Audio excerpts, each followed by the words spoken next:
Et c'est moi qui reviens vers lui, c'est moi qui vais. Salut les karatékas, j'espère que vous allez bien. Aujourd'hui, je vous explique pourquoi il ne faut surtout pas reculer avec 3 exercices. Et à la fin, en bonus, un exercice super fun à travailler et pour éviter de reculer.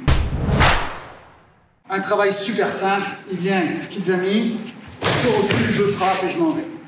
D'accord? C'est un travail ultra classique qu'on voit tout le temps. J'absorbe, je refrappe. Le problème, c'est... Si lui, son idée, c'est pas de faire juste un mouvement, mais d'en faire 2. C'est je me fais planter. Donc pour ça, il faudrait que je coupe le rythme. Il faudrait que, pour couper le rythme, il ne faudrait pas que je sois en même temps. Si je suis en même temps, on est sur le même rythme, il a l'avantage. Donc il faudrait que je coupe le rythme.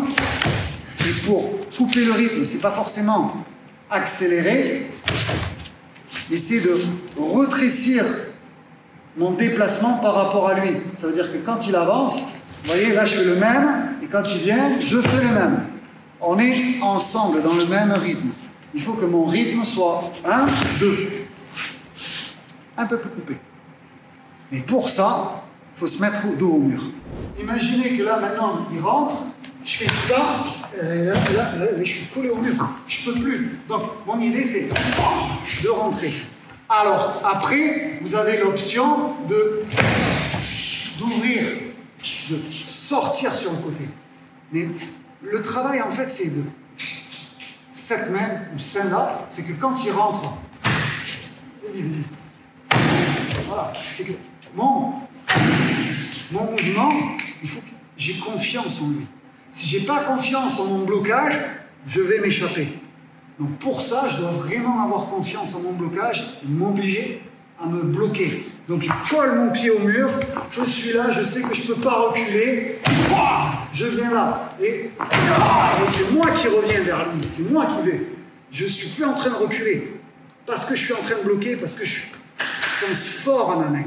On remet ça dans le contexte du Ju-Ippon, donc il va reculer un petit peu, et quand on passe au premier et deuxième dan, c'est vachement simple, en fait, on sait ce qui arrive. Premier dan, il annonce le niveau et la technique. Donc, s'il annonce, d'accord, Maegiri, il fait Maegiri. Pourquoi voulez-vous reculer? Vous savez ce qu'il y a, si vous avez confiance en vos blocages. Il envoie Maegiri, mais il faut qu'il envoie. Donc, bien, voilà. J'ai pas peur parce que je sais que mon blocage, il est réel. Je sais que mon blocage, même s'il envoie fort et dur, je sais que je vais être présent parce que je vais être dans le temps. Et surtout aussi parce que je sais ce qui arrive.